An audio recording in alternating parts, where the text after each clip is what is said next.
अच्छा जी, first numerical है चैप्टर नंबर 4 का। A man pushes a lawn mower with a force of 40 newton. 40 newton की force apply कर रहे हैं। फोर्स कितनी है भाई? फोर्स है 40 न्यूटन की। अच्छा, मजीद कहता है directed eight an angle of 20 degree downward from the horizontal. यानी एंगल हमारे पास आ गया 20 डिग्री। और हमें क्या फाइंड करना है? कहता है find the work done by the man he cuts the strip of the grass 20 metre long. 20 metre लंबी वो घास की स्ट्रिप को काटता है। तो इसका मतलब है वो लॉन मूवर जो है वो कितना डिस्टेंस कवर कर रहे हैं? वो डिस्टेंस कवर कर रहे हैं 20 मीटर्स का। हमने क्या फाइंड करना है? कहता है आप ये फाइंड करें कि कितना वर्क उसने किया है। We have to find work done. कोई मुश्किल है? सीधा फार्मूला अप्लाई करें एफ डी कॉस थीटा का और वर्क फाइंड कर लें। Work is equal to F D cos theta. Values put कर दें। 40 into 20 into cos of 20 degree. मेरा नहीं ख्याल अब आपके लिए कोई मुश्किल है, ये कंप्लीट कर लीजिएगा इसको। नेक्स्ट में आता हूँ 4.2 की तरफ। न्यूमेरिकल नंबर है 4.2। अच्छा, स्टेटमेंट अब इसकी क्या है? कहता है कि a rain drop of mass 3.35 10⁻⁻5 kg। Mass बता दिए बारिश के उस कतरे का, जो कि है 3.35 ज़रबे 10 की ताकत -5 किलोग्राम। अच्छा, कहता है falls vertically at constant speed. वो रेन ड्रॉप जो है वो कांस्टेंट स्पीड से नीचे गिर रहा है। अच्छा, इसका क्या मतलब है कांस्टेंट स्पीड से नीचे गिर रहा है? फिजिकली इस चीज को हम कैसे एक्सप्लेन करेंगे? यस जी आमना, बताएं। कांस्टेंट स्पीड से अगर कोई बॉडी मूव कर रही हो तो इसका क्या मतलब होता है? Equal distance in equal number of times. वो तो है, लेकिन इसका एक खास मतलब होता है जो हमने चैप्टर नंबर 2 में पढ़ा था। चैप्टर नंबर 2 के आखिर आखिर में पढ़ा था। अच्छा, कांस्टेंट स्पीड से मूव कर रहे हैं तो इसका क्या मतलब? एक्सेलरेशन कितने? जीरो। एक्सेलरेशन जब जीरो। Zero, yes zero. जब एक्सेलरेशन जीरो हो तो इसका क्या मतलब होता है? बॉडी, हाँ जी, जिस बॉडी में एक्सेलरेशन जीरो हो तो वो बॉडी किस फिजिकल कंडीशन में होती है? रेस्ट। इक्विलिब्रियम में होती है, रेस्ट में नहीं होती। हाँ। एक बॉडी कांस्टेंट स्पीड से मूव कर रही है, रेस्ट में तो नहीं ना हो सकती। तो अगर body yes sir. Constant speed से मूव करे तो जब भी बॉडी में एक्सेलरेशन जीरो हो तो बॉडी इक्विलिब्रियम में होती है। चाहे वो बॉडी रेस्ट में है तब भी एक्सेलरेशन जीरो होगा, चाहे बॉडी कांस्टेंट स्पीड से मूव कर रही है तब भी एक्सेलरेशन जीरो होगा। अब ये जो ओके रेन सर। ड्रॉप है ये वर्टिकली डाउनवर्ड फॉल कर रहा है। वर्टिकली डाउनवर्ड फॉल कर रहा है विद कांस्टेंट स्पीड। तो जब कांस्टेंट स्पीड से फॉल कर रहा है तो इसका मतलब एक्सेलरेशन जीरो। और जब एक्सेलरेशन जीरो तो इसका मतलब है वो रेन ड्रॉप इक्विलिब्रियम में है। ये असल में वो कहना चाह रहा था। ठीक हो गया? अच्छा, आप जरा आगे देखिएगा। कहता है उसने डिस्टेंस कवर कर लिया 100 मीटर्स का। How much work done by force of gravity. तो फोर्स ऑफ ग्रेविटी कितना वर्क करेगी? देखें, work done by force of gravity यानी डब्ल्यू जी, ये फाइंड करना है एक चीज। और दूसरी चीज फाइंड करनी है work done by friction. Friction की वजह से कितना वर्क होगा? ये दोनों वर्क हमने फाइंड आउट करने हैं। ठीक हो गया? अच्छा, फोर्स ऑफ ग्रेविटी की वजह से जो वर्क होगा वो तो बहुत आसान है फाइंड करना। कैसे फाइंड करेंगे? बड़ी आसानी से हम देखें जी, फोर्स ऑफ ग्रेविटी की वजह से जो वर्क होगा वो क्या होगा? वो होगा force of gravity multiply distance. और डिस्टेंस इस केस में हाइट है डेफिनेटली। ठीक हो गया? अच्छा, अब अगले स्टेप में फोर्स ऑफ ग्रेविटी क्या होती है? वो होती है बॉडी का वेट। तो ये हो जाएगा mg। और आगे multiply h as it is. लें जी, वैल्यूज पुट कर लें, आंसर फाइंड कर लें। तो मैथ कितना है रेन ड्रॉप का? वो है 3.35 मल्टीप्लाई 10⁻⁻5 kg। जी की वैल्यू कितनी है? वो है 9.8 मीटर पर सेकेंड स्क्वायर। और कितना वर्टिकल डिस्टेंस कवर किया? वो है 100। इसको कैलकुलेट करें, आपके पास फाइनल आंसर आ जाएगा। जो भी आंसर आ जाएगा मैं डायरेक्टली यहीं से देख के अब मैं लिख देता हूँ आंसर। जब कैलकुलेट आपने कर लेना है, मेरे पास कैलकुलेशन का टाइम नहीं है। ये आ जाएगा 0.0328। 0.0328 जूल्स। ये हमारे पास वर्क आ गया ड्यू टू ग्रेविटी। अब कहते हैं आपने ड्यू टू एयर फ्रिक्शन भी वर्क फाइंड करना है। जाहिर सी बात है, जैसे जैसे रेन ड्रॉप नीचे की तरफ मूव कर रहा है तो एयर की जो फोर्स ऑफ फ्रिक्शन है वो क्या कर रही है? उसकी मोशन को अपोज कर रही है, ऑपोजिट डायरेक्शन में उसको अपोज कर रही है। फोर्स ऑफ ग्रेविटी उसको डाउनवर्ड अट्रैक्ट कर रही है और फोर्स ऑफ फ्रिक्शन उसको अपवर्ड पुश करने की कोशिश कर रही है, up force of friction upward direction में एक्ट कर रही है। तो ये दोनों फोर्सेस जो है, फोर्स ऑफ ग्रेविटी और फोर्स ऑफ फ्रिक्शन, एक दूसरे के ऑपोजिट हैं। तो जब एक दूसरे के ऑपोजिट हैं तो इसका यह मतलब होगा कि फोर्स ऑफ फ्रिक्शन की वजह से जो वर्क होगा वो क्या होगा, इस वाले वर्क के बिल्कुल ऑपोजिट साइन के साथ लिखा जाएगा। ठीक है, तो फोर्स ऑफ फ्रिक्शन की वजह से जो वर्क होगा वो सेम इसी मैग्नीट्यूड का होगा लेकिन नेगेटिव साइन के साथ, तो बनेगा -0.0328। अब शायद आपके जहन में ये सवाल आ रहा हो कि नेगेटिव साइन की तो हमें समझ आ गई है कि फोर्स ऑफ ग्रेविटी जो है, फोर्स ऑफ फ्रिक्शन जो है फोर्स ऑफ ग्रेविटी के ऑपोजिट है, इसलिए नेगेटिव साइन आया। तो दूसरा सवाल ये पैदा होता है कि आखिर वो जो मैग्नीट्यूड था उसी मैग्नीट्यूड का वर्क यहाँ पे क्यों लिख दी है। तो इसका साफ सा जवाब ये है कि स्टार्ट मैंने आपको यही तो बताया था इस न्यूमेरिकल के स्टार्ट में कि ये रेन ड्रॉप जो है इक्विलिब्रियम में है।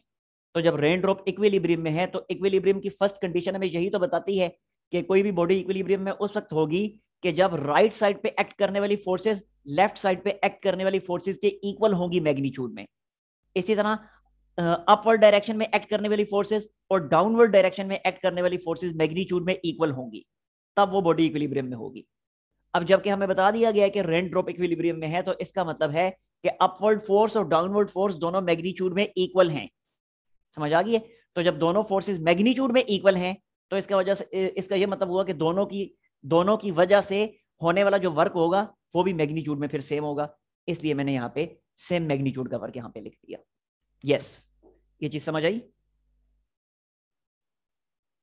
जी? सर नहीं। क्या चीज नहीं समझ आई?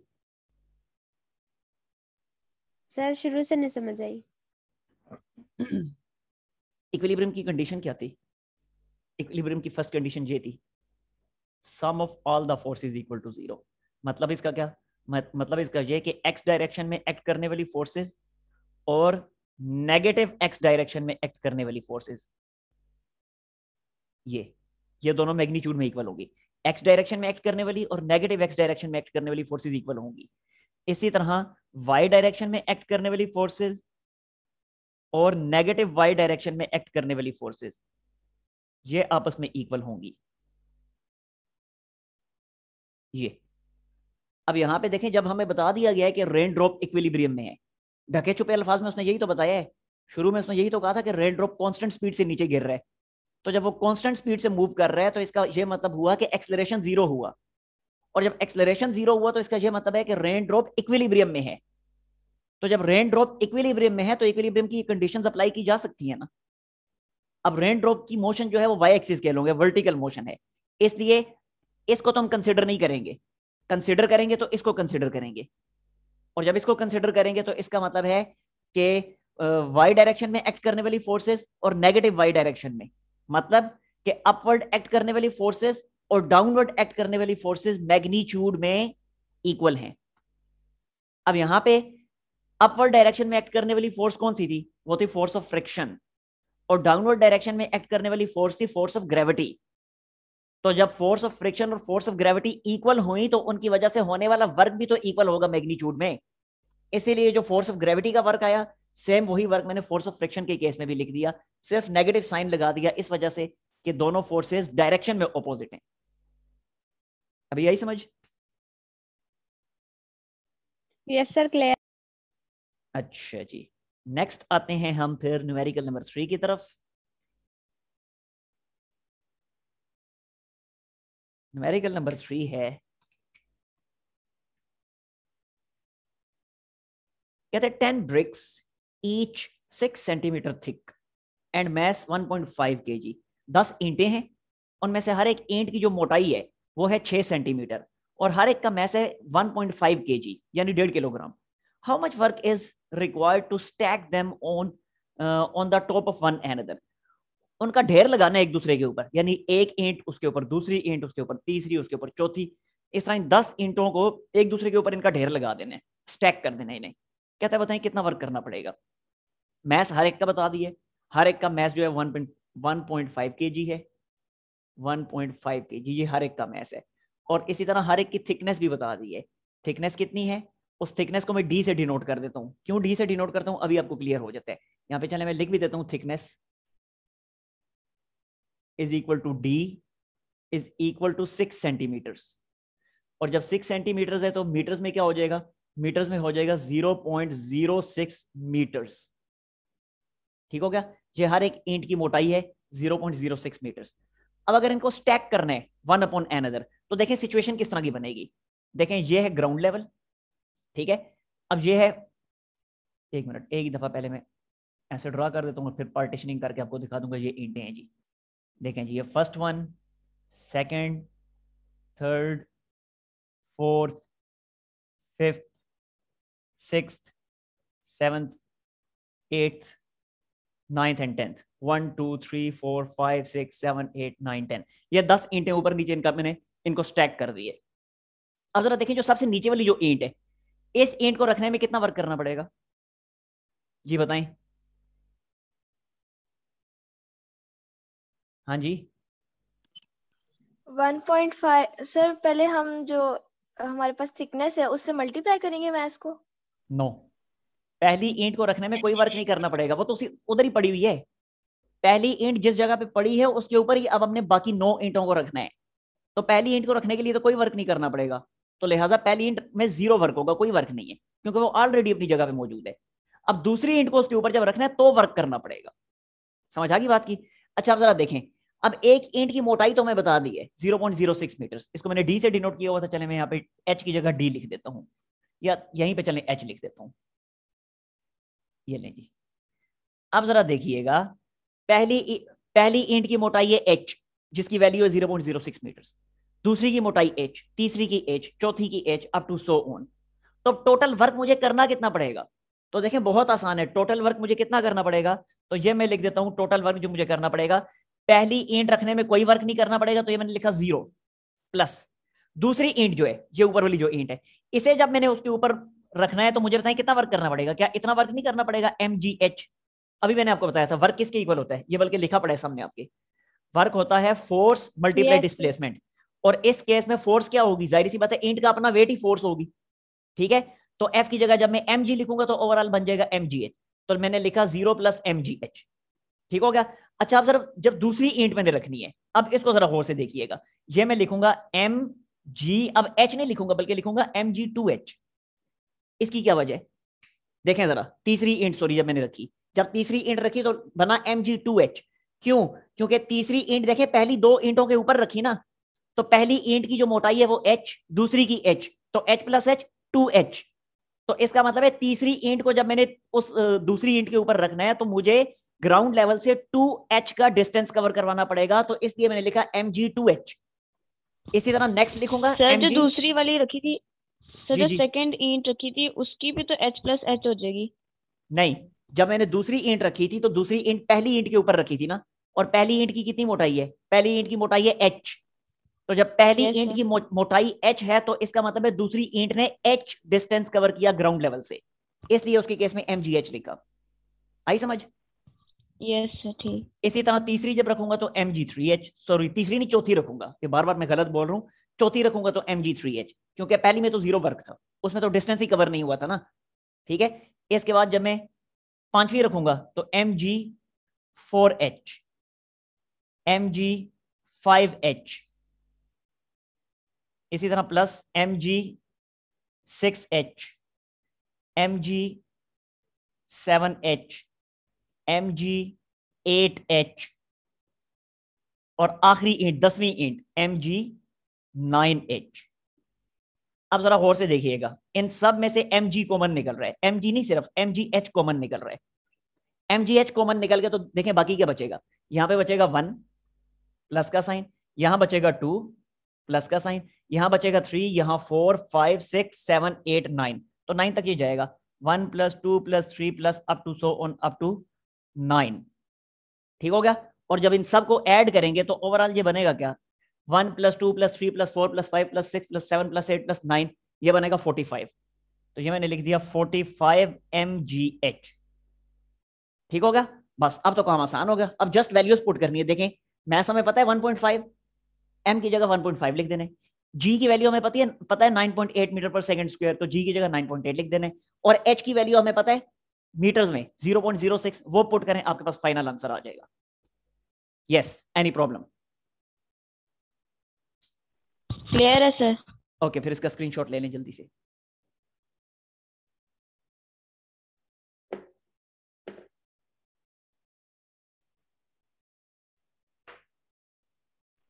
डन? हो गया सर। सर ये रिपीट कर दें, दरमियान में नेट इशू हो गया था। क्या रिपीट कर दूं? सही, जो आपने स्टेप्स किए ना ये दोबारा से बता दें, ऊपर तक समझ आ गया था। यहां तक समझ आ गया था? हाँ जी, जी सर, थोड़ा सा इसे ऊपर से बता दें। ये देखे ना, वर्क मैंने करना है, यानी टोटल 10 ब्रिक्स हैं, इन 10 ब्रिक्स को स्टैक करना है हमने ऊपर नीचे, तो कितना वर्क करना पड़ेगा? तो फर्स्ट ब्रिक तो yes as sir, it is, यहाँ से। फर्स्ट ब्रिक तो ऑलरेडी प्लेस्ड है, तो इसलिए फर्स्ट ब्रिक के लिए कोई वर्क नहीं करना पड़ा, तो फर्स्ट ब्रिक के लिए 0 वर्क है। अब सेकंड ब्रिक जब रखनी है तो क्या होगा, mg और आगे उसका डिस्टेंस, कितना डिस्टेंस कवर किया सेकंड ब्रिक ने, तो सेकंड ब्रिक ने उतना ही डिस्टेंस कवर किया जितनी फर्स्ट ब्रिक की थिकनेस है, और फर्स्ट ब्रिक की थिकनेस h है, तो इसका मतलब है सेकंड ब्रिक ने डिस्टेंस कवर किया mgh। इसके बाद थर्ड ब्रिक के लिए mg और जितना थर्ड ब्रिक ने डिस्टेंस कवर किया, तो थर्ड ब्रिक ने कितना डिस्टेंस कवर किया, जरा थर्ड ब्रिक पहली 2 ईंटों के ऊपर है, तो पहली दोनों ईंटों की जितनी टोटल थिकनेस बनती है उतना ही डिस्टेंस कवर किया थर्ड ब्रिक ने, तो पहली दोनों ईंटों की थिकनेस बनेगी 2h, तो इसलिए लिख दिया mg2h। इस तरह फोर्थ ब्रिक ने कितना डिस्टेंस कवर किया, तो फोर्थ ब्रिक ने उतना ही डिस्टेंस कवर किया जितनी पहली तीनों ब्रिक्स की टोटल थिकनेस है, और पहली तीनों ब्रिक्स की टोटल थिकनेस है 3h, तो इसलिए लिखा mg3h। Up to so on, करते करते करते mg9h तक पहुंचे। इसके बाद इन सब में से mgh कॉमन था, तो mgh कॉमन निकाल लिया, बाकी क्या बचेगा, बाकी यहाँ पे 1 + 2 + 3 + 4 5 6 7 8 9 अरेंज किया, और दैट्स द आंसर। अब जस्ट आपने वैल्यूज ही पुट करनी है। हो गया क्लियर? Yes sir, clear.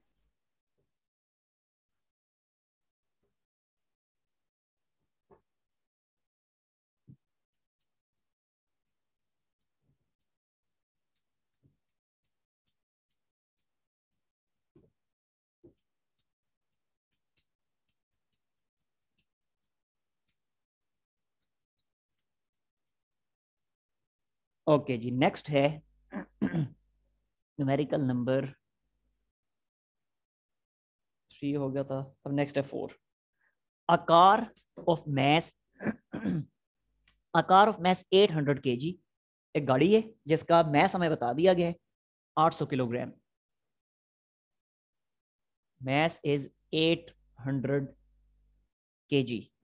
कहता है कि travelling at 54 kilometre per our, 54 kilometre per our की स्पीड से वो मूव कर रही है, kilometre per our.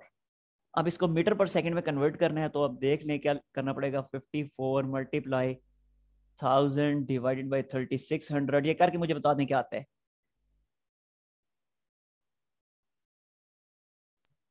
15 per second. Exactly 15? Yes sir. Okay, 15 metre per second. अच्छा, ये आ गई इसकी इनिशियल स्पीड। क्यों इनिशियल स्पीड? क्योंकि उसने आगे कहा हुआ है कि travelling at 54 kilometre per hour is brought to rest, उसको रेस्ट में लाया गया है, तो इसका मतलब है कि अब फाइनल वेलोसिटी उसकी हो गई 0, तो फिर डेफिनेटली वो इनिशियल वेलोसिटी बननी थी। अच्छा, कितने मीटर में इसको रेस्ट में लाया गया? Is brought to rest in 60 metres, तो डिस्टेंस भी हमारे पास आ गया 60 metres. Find the average retarding force, कहता है आपने एवरेज रिटार्डिंग फोर्स फाइंड करनी है, यानी वो फोर्स फाइंड करनी है कि जिस फोर्स ने इस कार को वो फोर्स जो इस कार को रेस्ट में लाने के लिए यूज हुई है, वो फोर्स के जिसने इस कार की वेलोसिटी को रिड्यूस करके 0 तक लाया है, उस फोर्स के बारे में कहा जा रहा है, that is average retarding force, और वो आपने फाइंड करनी है। और साथ आगे कहता है what has happened to the original kinetic energy. अच्छा, उसको तो छोड़े ना, फिर एवरेज रिटार्डिंग फोर्स फाइंड करते हैं। अब ये कैसे हम फाइंड करेंगे? देखें, सारे पैरामीटर्स जो गिवन है, ये कौन से वाले पैरामीटर्स हैं? ये हैं वर्क एनर्जी प्रिंसिपल वाले पैरामीटर्स, ये सारे पैरामीटर्स हैं वर्क एनर्जी प्रिंसिपल वाले। और वर्क एनर्जी प्रिंसिपल क्या था? वो था F D is equal to final kinetic energy minus initial kinetic energy. ठीक है, मतलब उसकी जो स्टेटमेंट थी वो यही थी कि work done on a body is equal to change in its kinetic energy, ये वर्क एनर्जी प्रिंसिपल की स्टेटमेंट थी। तो खैर ये मैथमेटिकल फॉर्म उसकी आपके सामने मैंने लिख दी है, तो जस्ट अपने वैल्यूज पुट करनी है। तो इसको पहले मैं लिखता हूं, F D is equal to 1/2 m V F square minus 1/2 M V I square, values put कर दें और यहाँ से एफ की वैल्यू फाइंड कर दें, वही आपकी एवरेज रिटार्डिंग फोर्स होगी। तो इसको लिख दें m डिवाइडेड बाई 2d, यानी m कॉमन ले लिया और बाकी V F square minus V I square. मेरा नहीं ख्याल आपके लिए अब इसमें कोई मुश्किल है, वैल्यूज पुट करनी है, मैथ हमें गिवन है, डिस्प्लेसमेंट हमें गिवन है, फाइनल वेलोसिटी गिवन है, इनिशियल वेलोसिटी गिवन है, फाइंड कर लें। आगे समझ बात की, हो जाएगा ना? यस। अच्छा, मजीद उसने क्या कहा हुआ था, what has happened to the original kinetic energy, यानी ये जो ओरिजिनल काइनेटिक एनर्जी थी वो गई किधर है? क्योंकि हमें तो पता है ना कि energy can neither be created nor be destroyed but can be transformed from one form to another. तो अब सवाल ये है कि पहले वो बॉडी जब मूव कर रही थी 54 किलोमीटर पर आवर की स्पीड से, तो अच्छी खासी उसकी काइनेटिक एनर्जी थी। अब जब वो रेस्ट में आ गई है तो अब तो सारी की सारी काइनेटिक एनर्जी खत्म होगी, काइनेटिक एनर्जी जीरो होगी। और दूसरी बात, बॉडी है भी ग्राउंड लेवल पे, तो जब ग्राउंड लेवल पे है तो इसका मतलब उसकी पोटेंशियल एनर्जी भी जीरो है।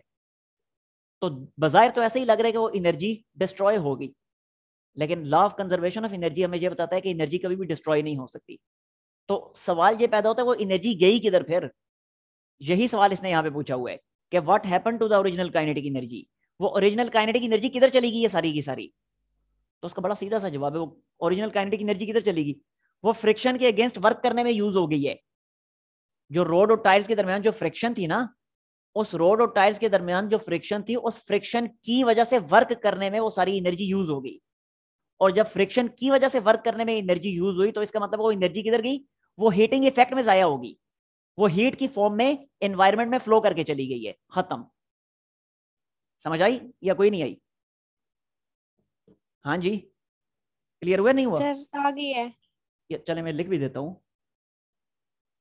That kinetic energy has been used up, has been used up in doing work between in doing work against friction, in doing work against friction between road and tires, road and tyres. Clear हो गया? Next आते हैं फिर numerical number 5 की तरफ। Numerical number 5 है, 1000 kg automobile at the top of an inclined plane 100 meter high and 10 meter high and 100 meter long is released and rolled down the hill.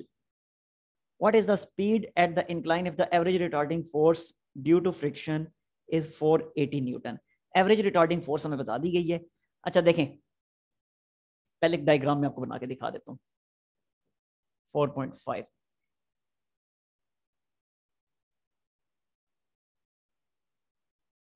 देखें, ये एक इंक्लाइंड प्लेन है, ये इंक्लाइंड प्लेन है।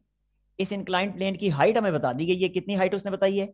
Height बताई है उसने 10 मीटर्स, ठीक हो गया? हाइट उसने 10 मीटर्स बताई है और साथ ही साथ इस इंक्लाइंड प्लेन की जो टोटल लेंथ बताई है वो है 100 मीटर्स, यानी ये जो टोटल लेंथ है इस इंक्लाइंड प्लेन की, दिस लेंथ इज 100 मीटर्स। अच्छा, वो कहता क्या है? ऑटोमोबाइल है यानी गाड़ी है, उसका मैस बता दिया है। ऑटोमोबाइल का कितना है मैस? वो है 1000 kg। This automobile at the top of the inclined plane 10 meter high 100 meter long is released। Automobile को यहां से रिलीज किया गया, इस पॉइंट पे ऑटोमोबाइल को पहले रखा हुआ था, अब जस्ट रिलीज कर दिया गया। अब जब रिलीज किया जाएगा तो डेफिनेटली वो नीचे की तरफ मूव करना शुरू कर देगी और जैसे जैसे मूव करती जाएगी उसकी वेलोसिटी में इजाफा होता चला जाएगा, ठीक हो गया? कहता है एंड रोल डाउन द हिल, और वो मूव करना शुरू कर देती है इससे नीचे। What is the speed at the incline, जब वो बिल्कुल इस पॉइंट पे पहुंचेगी, इस पॉइंट पे यानी इस इंक्लाइंड प्लेन के एंड पॉइंट पे जब पहुंचेगी उस वक्त उसकी एवरेज स्पीड कितनी होगी? ठीक है, उस वक्त उसकी एवरेज स्पीड कितनी होगी, यानी सिंपल सी बात है कि फाइनल स्पीड हमें फाइंड करने का कहा गया है, ठीक हो गया? और साथ ही साथ क्या कहा गया है कि एवरेज रिटार्डिंग फोर्स जो है, average retarding force due to friction, वो जो एवरेज रिटार्डिंग फोर्स है फ्रिक्शन की वजह से, वो हमें बता दी गई है 480 न्यूटन। कहता है कि आपने फाइनल वेलोसिटीज की फाइंड करनी है। जी सवाल की समझ आई, कोई नहीं आई? हाँ जी सर आ गई है। जी, सबको समझ आई है सवाल की? सर तो इसमें कार की इनिशियल वेलोसिटी 0 होगी। यस डेफिनेटली, उसको रिलीज किया गया ना ऊपर से। चलें लिख देता हूँ, इतनी कंफ्यूजन हो रही है तो ये नहीं। हाँ जी, सवाल समझ आया बाकियों को? बताएं ना, जवाब दें ना। जी हमदा, नबीहा, इरज। सर आ गए। Yes sir. जी Hamda and Nabiha. Yes sir clear है। अच्छा अच्छा, चलें फिर अब इसके सोल्यूशन की तरफ आते हैं। अब फाइनल वेलोसिटी हमने फाइंड करनी है, तो देखें अब डायरेक्टली हम यहाँ पे वो वाला फार्मूला नहीं लगा सकते कि change in potential energy equal to change in kinetic energy. जरा टॉप पे हम इजीली पोटेंशियल एनर्जी फाइंड कर सकते हैं, और आपके माइंड में यकीनी तौर पे यही आ रहा होगा कि change in potential energy equal to change in kinetic energy, और वहां से काइनेटिक एनर्जी से हम इजीली वेलोसिटी फाइंड कर लेंगे इस पॉइंट की। लेकिन डायरेक्टली हम ये यहाँ पे अप्लाई नहीं कर सकते। वजह उसकी ये है कि यहाँ पे उसने एवरेज रिटार्डिंग फोर्स भी तो बताई हुई है ड्यू टू फ्रिक्शन। फ्रिक्शन को भी तो उसने बीच में इंट्रोड्यूस करवा दिया है।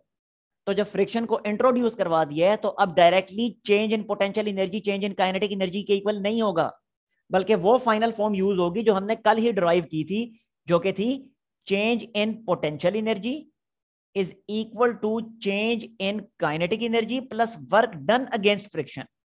वर्क डन अगेंस्ट फ्रिक्शन, ये वाली फॉर्म यूज होगी, क्योंकि फ्रिक्शनल फोर्स उसने यहाँ पे इंट्रोड्यूस करवा दी है। ठीक हो गया? अच्छा अब जरा देखें चेंज इन पोटेंशियल एनर्जी क्या है। हाईएस्ट पॉइंट की पोटेंशियल एनर्जी, तो हाईएस्ट पॉइंट क्या है? वो है एम जी, और उसको लिख दें आप H1 माइनस का sign M G H2 is equal to change in kinetic energy क्या होगा?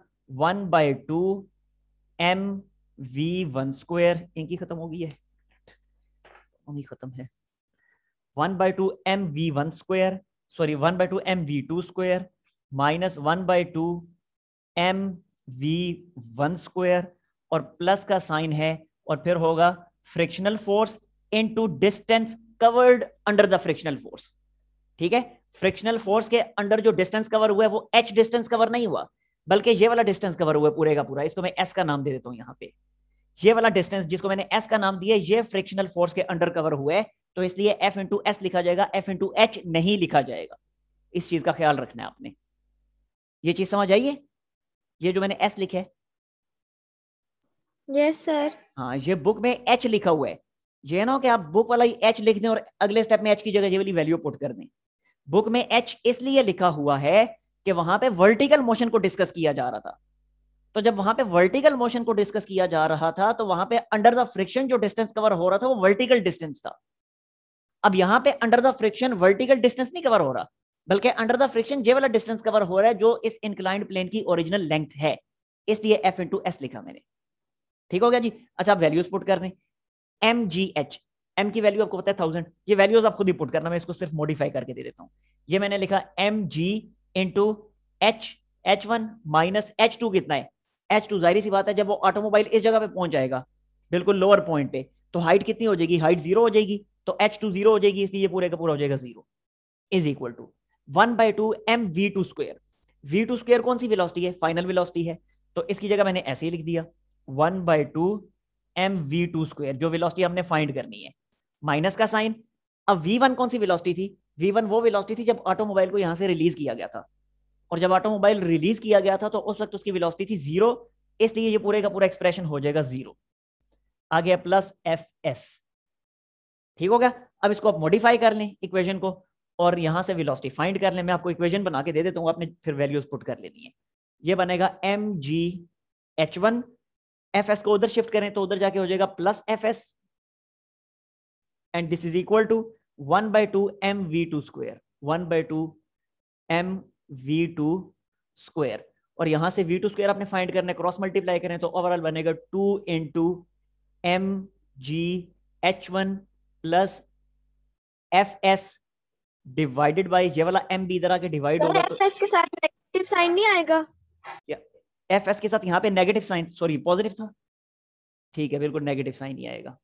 ये लें जी, ठीक है, अब अगले स्टेप में आपने जस्ट स्क्वायर रूट लेना है, तो v2 किसके इक्वल आ जाएगा, वो आ जाएगा 2 into M G H one minus F S divided by M whole square root. बस अब वैल्यूज पुट करें, आंसर फाइंड करें। यस, एनी प्रॉब्लम जी, कोई नो मसला? सर, क्लियर है। क्लियर है बिल्कुल सबको? Yes sir. चलें फिर इसका ले लें yes sir. Screenshot. Okay, screenshot ले लें इसका।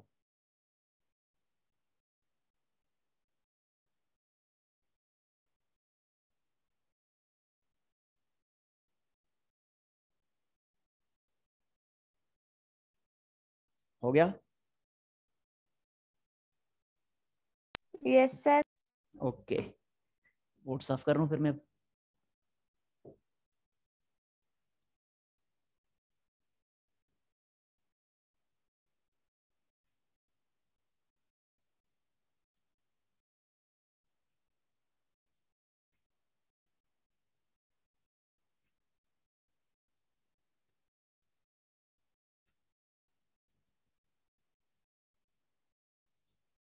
नेक्स्ट